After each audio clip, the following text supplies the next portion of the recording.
Assalamualaikum warahmatullahi wabarakatuh. Pecinta Teguh Rahayu, selamat channel yang dirahmati Allah. Sudut kerling mata, kepompong ulat kupu-kupu, paradoksi metamorfosa politik, Mega Jokowi. Panggung politik Indonesia, tak banyak yang benar-benar lampaui nalar. Tapi ada satu tanya yang hingga kini menanti jawaban sejarah. Apakah Jokowi akan jadi, Sabdo Dadi, pernah digadang jadi, Satrio Piningit? Inilah babak paling paradoksal dalam metamorfosa politik bangsa, Mega, dan Jokowi, dua kupu-kupu, dari dua kepompong berbeda, berkuasa, tapi saling membayangi. Jokowi pernah dipuja sebagai satu-satunya politisi yang lolos dari jebakan labeling politik mematikan. Dari wali kota Solo, terbang cepat jadi gubernur DKI, bahkan melesat jadi RI 1 hanya dalam hitungan tahun, metamorfosa akselerasi politik tercepat yang pernah tercatat. Padahal, dunia politik Indonesia, sekali terlabel PKI, atau boneka, pasti tamatlah karir. Tapi tidak Jokowi. Ia lolos dari jebakan itu, menjelma kepompong jadi ulat, lalu kupu-kupu, bahkan sukses ciptakan orbit sendiri di luar skenario klasik kekuasaan. Mega, ia adalah simbol metamorfosa klasik, dari kepompong yang ditindas Orba, jadi ulat, lalu kupu-kupu anggun yang mimpin partai warisan. Ia tak tumbang, bahkan abadi di singgasana PDIP, tapi hukum alam bicara lain, kupu-kupu pun ada batasnya. Dan Jokowi, di titik inilah, mulai ditanya sejarah, beranikah ambil alih tahta Mega, di Kongres PDIP 2015 jadi panggung uji nyali. Jokowi punya peluang ambil alih partai, akhiri dominasi Mega, jadikan dirinya bukan hanya kupu-kupu, tapi raja dari seluruh proses metamorfosa, kepompong, ulat, kupu-kupu. Tapi ia milih tidak, ia tunduk, nyembah, menunggu, menyiapkan dakuda, bak buaya. Pertanyaannya, bukan siapa Mega dan siapa Jokowi. Tapi, akankah Jokowi nolak takdir metamorfosanya sendiri? Atau justru ia sedang menyiapkan lompatan terakhir, wujudkan revolusi mental jilid 2 yang cuma ilusi? Jika ia berhasil, maka lahirlah bab baru sejarah politik Indonesia, bukan hanya tentang perubahan wujud, tapi tentang lampaui hukum alam itu sendiri. Dan bangsa ini, punya hak untuk nunggu. Dengan sabar atau gelisah, karena begitulah politik, segalanya cuma kepentingan. Metamorfosis unik Jokowi dari ulat, kepompong, kupu-kupu, ngitari Mega. Pecinta Teguh Rahayu, selamat channel. Bayangkan, seekor ulat yang telah berubah menjadi kupu-kupu, lalu kembali ke pohon asalnya, tidak untuk beristirahat, tetapi untuk mengatur ulang seluruh hukum metamorfosis itu. Ia tak lagi sekadar ulat, kepompong, atau kupu-kupu. Ia menjadi raja kepompong, pengendali fase, pengatur arah, penentu siapa yang akan menetas dan siapa yang akan layu sebelum jadi sayap. Itulah yang kita saksikan diam-diam, dari balik bayangan sejarah politik Indonesia, apakah Jokowi akan menjadi raja kepompong itu? Atau justru jadi kupu-kupu yang terlalu tinggi terbang hingga kehilangan kendali, patah sayapnya? Ini bukan dongeng, ini realitas politik yang mendekat. Dari Solo ke Jakarta, dari Jakarta ke Istana, Jokowi menempuh akselerasi tak lazim. Bukan anak terah, bukan jenderal, bukan konglomerat. Ia muncul dari rahim rakyat biasa, tapi napaki jalur luar biasa. Ia bukan kader mapan partai, tapi justru dipinang raksasa partai. Ia bukan pewaris kekuasaan, tapi ia ciptakan dinastinya sendiri. Dan yang mencengangkan, bukan loncatan politik itu sendiri, tapi kemampuan melewati kubangan politik labeling, yang biasanya begitu ampuh menenggelamkan siapapun. Label, anak PKI, ijazah palsu, boneka asing, presiden bal-abal, semua ditembakkan ke arahnya. Tapi bukannya roboh, justru melambung malah jadi pupuk penyubur simpati rakyat. Kala itu, padahal, di negeri ini, label politik adalah racun. Tapi bagi Jokowi, label justru jadi vaksin. Dunia politik Indonesia belum ada bisa melampaui badai labeling bertahan seperti Jokowi. Namun kini, satu pertanyaan besar mengemuka, apakah metamorfosis Jokowi sudah selesai? Atau malah pasang dakuda ciptakan fase baru, yang belum pernah dikenal dalam kamus politik Indonesia? Untuk ini tak lengkap tanpa bahas sosok Megawati, sang ibu ideologis, sang arsitek PDIP, sang kupu-kupu senior, yang telah melalui kubangan metamorfosis jauh sebelum Jokowi lahir di panggung politik. Dari terzalimi, jadi ikon, dari disingkirkan, jadi pemilik panggung. Mega adalah larva reformasi, yang berhasil nyulap luka jadi kekuasaan. Namun waktu berjalan, dan hukum politik paling purba, adalah generasi. Tahun 2015, Kongres PDIP, sebetulnya terbuka peluang Jokowi, untuk ambil alih PDIP. Tapi dia milih diam, mungkin karena pegang etika, atau malah pasang strategi. Tapi waktu tak pernah berhenti. Kini, 2025, Mega makin uzur, Jokowi makin jenuh pasca risatu. Tanda-tanda perubahan menggeliat di akar rumput politik. Apakah Jokowi akan tetap menjadi kupu yang selesai masa terbangnya, ataukah ia akan ambil peran baru, mengitari Mega, lampaui batas metamorfosis, dan jadi raja kepompong dalam sejarah Indonesia modern? Ini bukan sekadar soal Jokowi dan Mega. Ini soal bangsa yang sedang nunggu arah. Apakah ini ujung perjalanan, atau awal lahir era baru? Mari kita buka lembar selanjutnya, di sudut mata kritis kali ini. Dengan bismillah. 2. Politik labeling, akseleratif politik, dan kekuasaan tanpa peta. Ketika seorang anak tukang kayu dari Solo melangkah ke balai kota, tak satu pun bisa menduga bahwa langkahnya akan guncang politik nasional. Jokowi datang dari luar lingkaran elit politik, tapi karena cara ia melaju nabrak semua aturan tak tertulis dalam sistem kekuasaan Indonesia lazimnya, diwariskan, garis trah, patron, atau dibeli oleh modal. Tapi Jokowi jadi pengecualian dari pakem itu. Ia mendaki bukan dengan mesin politik, melainkan bius simpati rakyat kala itu, dan citra. Sebuah paradoks, bahkan anomali. Namun kisahnya layak jadi bahan studi sejarah, loncatan akselerasi, dan keberhasilannya melawan satu granat politik Indonesia, yakni politik labeling. Siapapun yang pernah dicap komunis di negeri ini, bisa dipastikan tamat riwayatnya. Trauma 65 telah menjelma jadi senjata lebih presisi bunuh karakter dalam satu pekikan, kalahkan rudal. Jokowi pernah dicap ditenggelamkan dengan label, anak PKI, boneka asing, presiden bal-abal, ijazah palsu, dan lainnya menyerang dari berbagai arah, mulai warung kopi hingga panggung politik nasional. Tapi aneh bin ajaib, tak satu pun membuai Jokowi terkapar. Tak heran jika publik mulai bertanya-tanya, apa rahasia Jokowi? Apakah ini sekadar keberuntungan atau momentum sosial, atau memang, ia sedang menjalankan skenario besar dari kekuatan yang tak terlihat? Yang pasti, Jokowi bukan ulat biasa. Ia bukan kepompong lemah seperti penampilannya. Ia juga bukan kupu indah sebentar. Ia adalah produk dari mekanisme politik yang sangat kompleks, dan mungkin bisa saja menjadi aktor yang merevisi hukum metamorfosis itu sendiri. Tapi, perubahan radikal semacam ini tidak bisa dilepaskan dari konteks kekuatan utama yang menaunginya, Megawati. Tanpa Mega, bisa jadi jalan Jokowi akan lebih terjal. Tapi juga sebaliknya, tanpa Jokowi, kekuasaan Megawati di PDIP bisa kehilangan daya hidup dan relevansi. Mereka seperti kutub yang saling rik-menarik, saling menopang. Saat Kongres PDIP 2015, banyak yang ngira saat itulah Jokowi akan ambil alih partai. Tapi tak melakukannya. Apakah itu tanda etika politik, atau sinyal bahwa ia belum siap? Atau karena Mega belum bersedia turun? Atau Jokowi nyiapaken kuda pamungkas?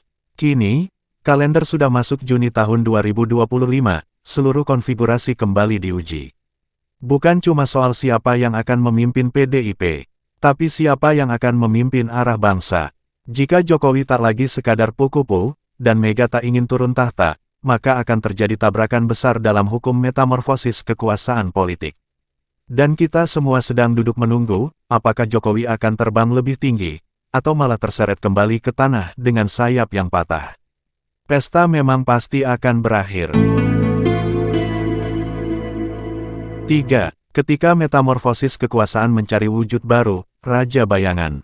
Kekuasaan ibarat makhluk aneh. Ia bisa teduh seperti pohon rindang, tapi juga bisa membakar laiknya api tak terkendali. Dan dalam konteks Jokowi, kekuasaan itu telah menjelma jadi entitas yang sulit dikenali. Apakah dia masih presiden, atau bahkan berubah menjadi yang lebih besar dari jabatan itu? Sinyal metamorfosis itu mulai tampak sejak periode kedua sebagai RI 1.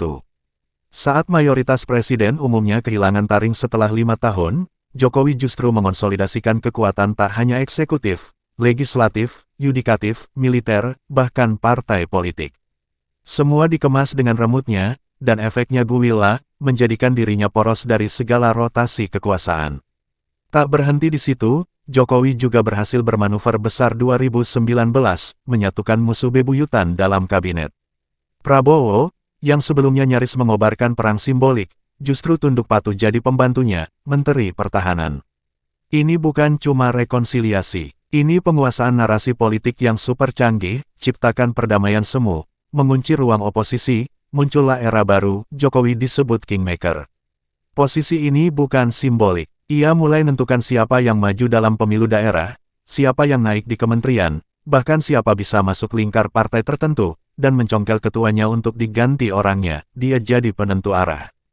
Sebuah fase yang melampaui definisi presiden, pertanyaan kritis pun muncul, apakah Jokowi sedang susun skenario politik jangka panjang? Jika ya, maka jelas dia tidak akan berhenti di 2024. Dan benar kian jelas kala putranya, Gibran, secara kontroversi melenggang jadi calon wakil presiden. Usia meski belum 40 tahun, tapi Mahkamah Konstitusi dengan keajaiban khusus, tiba-tiba buka celah hukum, maka tak terbantahkan, Jokowi bukan hanya sedang merancang masa depannya, tapi juga masa depan dinastinya, semua terpanjat, Jokowi ternyata bukan kupu yang kembali ke sarang. Jokowi mendesain sarang baru, metamorfosis bukan lagi perubahan, tapi penguasaan atas semua fase, pergeseran ini ngundang tanda tanya tajam, apa beda Jokowi dengan para patron politik lama yang dulu dia tentang. Bahkan Jokowi berakrobat lebih gila, kini semua mata terbuka, sebutan Cak Nun padanya, bukan karena kesambet. Dan dalam ruang bu-abu inilah posisi Megawati kian dilema.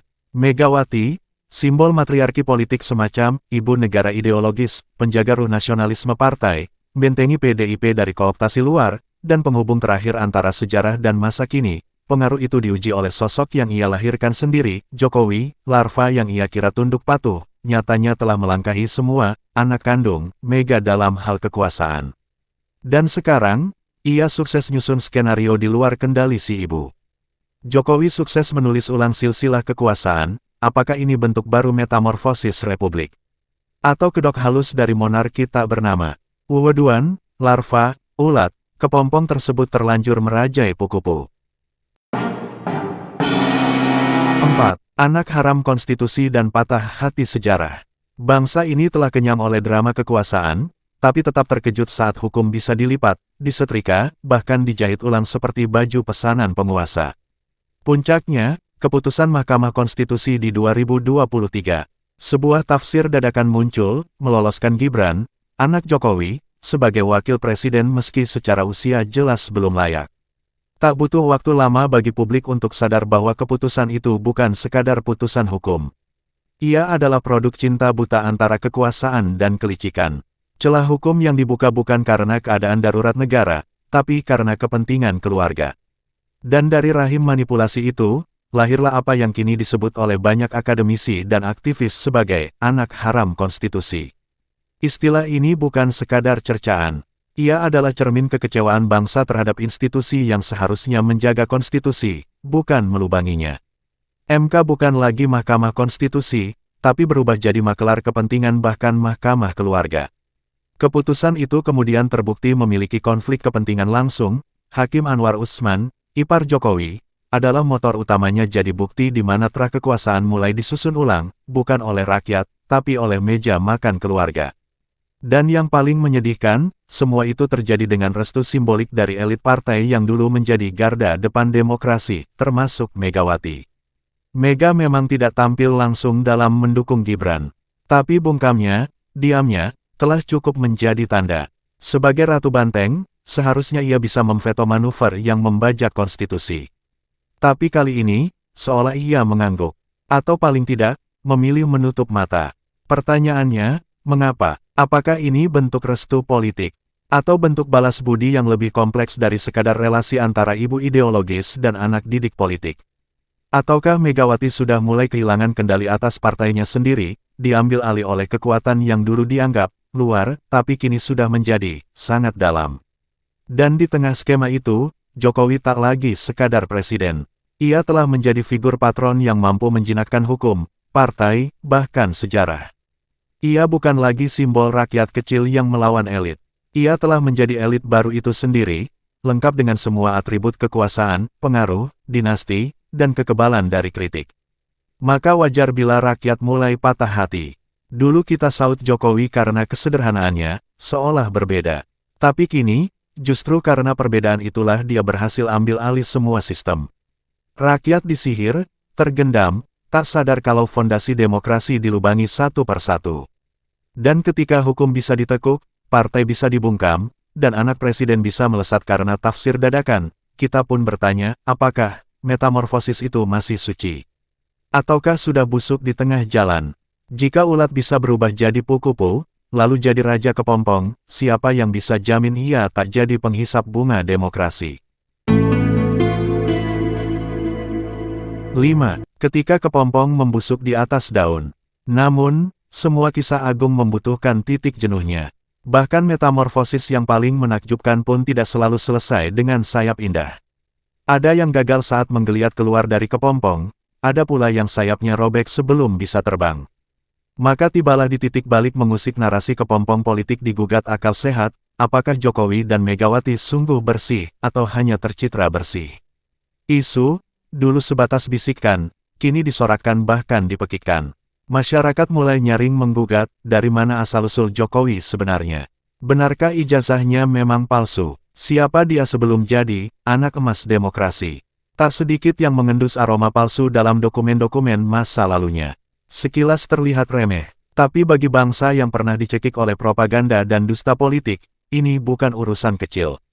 Label anak PKI yang dulu tidak mempan, kini berubah bentuk jadi pertanyaan eksistensial, apakah Jokowi benar-benar sosok yang selama ini dikenalkan pada kita? Dan yang lebih tragis, apakah dia menyalahgunakan mandat rakyat untuk mencetak dinasti, bukan demokrasi? Tak bisa ditutupi lagi bahwa pencalonan Gibran sebagai cawapres, lewat tafsir akrobatik pada konstitusi, telah menyulut bara kecurigaan publik. Mahkamah digoyang.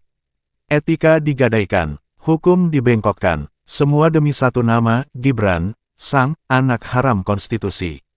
Itulah sebutan tajam yang beredar di ruang-ruang publik. Bukan karena dia tak sah secara administratif, tapi karena jalan yang ditempuhnya dianggap mencederai keadilan konstitusional. Jokowi, si pemilik label revolusi mental, kini dianggap perusak etika dasar demokrasi. Lalu bagaimana Megawati? Jangan bayangkan dia tetap bersih hanya karena lebih dulu lahir dalam luka politik Orde Baru. Kisah lamanya memang heroik, terpinggirkan, difitnah, disingkirkan. Tapi hari ini, nama Mega justru identik dengan kekuasaan absolut dalam partai, penuh intrik kedegilan generasi. PDIP seperti kerajaan kecil, tak pernah mau melepas mahkota. Ia bukan lagi simbol perubahan, tapi simbol penahanan perubahan. Di tengah pusaran ini, rakyat terjebak dalam dua kutub, kultus terhadap tokoh lama, tapi kecewa pada tokoh baru. Sementara, waktu terus bergerak, dan metamorfosis tak bisa dihentikan. Kita hanya punya dua pilihan, membiarkan kepompong membusuk, atau memaksakan sayap barunya tumbuh meski penuh noda. Pertanyaannya, apakah keduanya masih layak jadi simbol harapan? Atau mereka layak jadi fosil politik yang enggan digantikan? Inilah titik kritis sejarah, saat kita menyadari, bahwa yang tampak seperti kupu-kupu agung, bisa jadi hanyalah ulat yang enggan mati. Dan kita, rakyat ini, harus berani memutuskan, melanjutkan siklus lama, atau meruntuhkannya, sekalian. 6. Jokowi Mega, benarkah dua terenggiling demokrasi? Mereka tampak bersahaja, sederhana dalam gaya, kalem dalam kata, tapi seperti terenggiling yang rapura tidur, saat ancaman datang, keduanya bisa menutup diri rapat-rapat, ketika digugat publik, publik merasa tertipu oleh citra, gaya kalem mereka seolah itu cermin kebersihan batin mereka. Ternyata begitu banyak yang disembunyikan, dari Jokowi, Mega, figur yang dibungkus kesan, kerja, kini kian nyata hilangkan nurani. Proyek mobil SMK, diklaim jadi kemandirian bangsa, ternyata ilusi saja. Katanya sudah diproduksi 6.000 unit, faktanya, rakyat tak pernah melihat satupun melaju di jalanan. Sebuah kebohongan barbar yang dibiarkan tanpa malu dan konsekuensi, juga IKN, konon akan jadi magnet peradaban. Tapi tercium super ngibul yang sama parahnya bak SMK, malah ditengarai tanahnya direbut dari rakyat. Kidul sudah banyak investor besar terpikat, faktanya nol besar, bahkan tata ruang masih penuh misteri. Ini bukan kota masa depan, tapi kebun kosong si raja masa lalu. PIK 1 plus PIK 2 jadi kasus pagar laut, mega proyek properti bentang di lahan reklamasi, dijaga kekuatan modal di luar jangkauan kontrol rakyat, jadi misteri siapa pemilik sejatinya, dalam politisnya, ditutup kabut kuasa. Transjakarta era Jokowi jadi gubernur, pengadaan bus rongsok dari China makan uang triliunan, tak ada tanggung jawab, kini, saat rakyat kelaparan, bansos jadi alat dagang politik. Korupsi bansos era pandemi bukan hanya skandal, tapi kejahatan kemanusiaan. Di situ ada jejak kekuasaan Jokowi. Tapi, diam, tutup mulut, padahal proyek raksasa tenaga kerja asing asal China terus masuk tanpa kendali. Gilas pekerja lokal, bunuh harapan generasi muda. Lalu, Megawati, jangan biarkan sejarah ngingatnya sebagai perempuan kuat yang nantang Orde Baru. Di era Mega lah lahir sistem outsourcing tenaga kerja, jadikan buruh sapi perah tanpa masa depan. BUMN 1 per 1 dijual, termasuk Indosat yang strategis, kekayaan negara dipreteli, program pro-rakyat yang dulu dielukan PDIP, kini redup di bawah bayang kerakusan politik. Semuanya tak terjawab, tak pernah dibuka, kesederhanaan tampilan mereka cukup untuk nutupi seluruh luka dan tipu muslihat keji. Bangsa dihadapkan kenyataan pahit bahwa dua tokoh ini, seolah berseberangan, sebenarnya sama penunggang kepompong kekuasaan untuk kepentingan pribadi dan dinasti. Mereka bukan metamorfosis dari ulat ke kupu-kupu, mereka, terenggiling politik, yang rapura tak bergerak sambil gulung kepalsuan patrapat. Pertanyaan di atas daun negeri, apakah ini akhir harapan rakyat, atau awal pengkhianatan paling licin dalam sejarah demokrasi? Gilahnya, sejarah harus ditulis ulang bahwa, yang terlihat bersih justru nyimpan lumpur paling kotor yang menjijikan, Edwan gila.